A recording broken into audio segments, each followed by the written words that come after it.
walang dapat makakilala sa akin. Mahirap na.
Bakit mo ka pinatawag?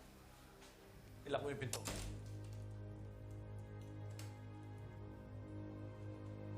Ano ang laman ng lumang cellphone ni RJ? Teka, paano mo nalaman? Sagutin mo ang tanong ko. Ano ang laman ng cellphone ni RJ? Zoe! Kakabi mo rito! Ano ang laman ng cellphone? Nandun yung sikreto natin. Ano? May iba pang nakakaalam. Hindi lang si Doc yan doon.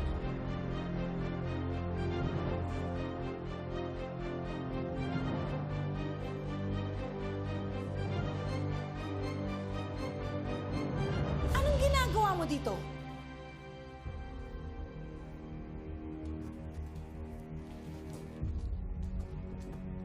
Anong ginagawa mo dito, ha? Magkakape. Bored na kasi ako sa bahay. Eh ikaw, ano ginagawa mo dito? Sino na naman kayang masamang tao ang inimit mo dito? That is none of your concern. Eh ikaw, sino namang doktor ang kakabitin mo? Kagaya mo din, it's none of your concern.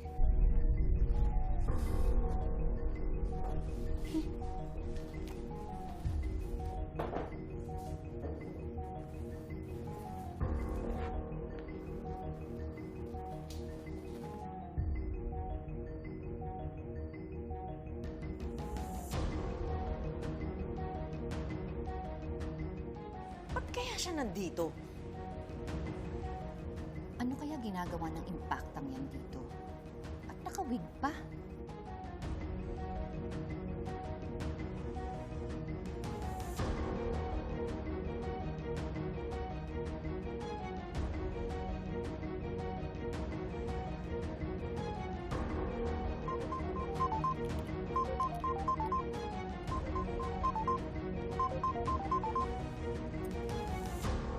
Hello, Nay. Kamusta ka po dyan? Anak, nandito din si Moira. Po? Ano pong ginagawa niya dyan? Hindi ko nga alam kung anong ginagawa niya dito eh. Hindi kaya iminit din ni si Bogs dito? Nay, mag-iingat ka po dyan, ha? Alam mo naman po yung mga kayang gawin ni Ma'am Moira. Huwag ako talagang double cross niyang Bogs na yan, ha? Malaking halaga to. Nay, wag na po kayong tumuloy. Kinakabahan po ako para sa'yo, eh. Oh, anak. Ngayon pa ba ako aatras? Eh, siyempre, diba, kailangan natin makuha yung cellphone. Kailangan pagbayaran ni Moira yung ginawa niya. Diba? Nay, basta kapag iba na po yung kutob po ninyo, umalis ka na po dyan. Hindi na po importante sa akin kung ano po yung laman ng cellphone na yon. Mas importante po sa akin na safe ka, okay? Oo, anak. Huwag kang mag-alala. Akong bahala. Salamat, anak, ha? Love you. Mag-ingat ka po, Naya. Love you.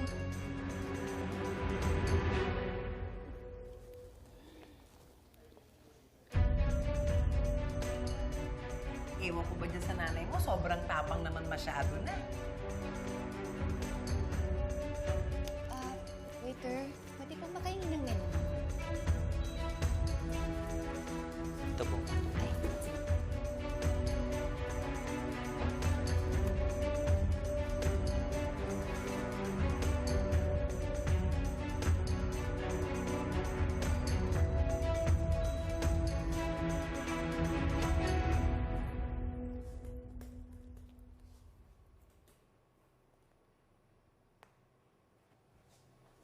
Zoe, alam mo ba, nandito rin si Lynette. Sigurado ako inaabangan din niya yung cellphone ng daddy mo. Or she's going to be disappointed that sa atin mapupunta yung cellphone niya. No doubt about it, Mom. Tita Lynette is also after Dad's old phone. Hindi nila pwedeng makuha yon. Kundi lagot tayong dalawa. Mom, make sure na sa atin mapupunta yun, ha? Mas matalino ka naman kay Tita Lynette, di ba? So please, huwag ka magpapatalo. Don't worry, nakahanda ako. Kapag hindi ko na kaya, meron akong respect na titira dyan sa lecheng Lynette na yan. She shouldn't be challenging me. Baka siya na yung paglamayan mamayang gabi. Mommy, don't do anything stupid. Pwede ba? Sorry, Zoe.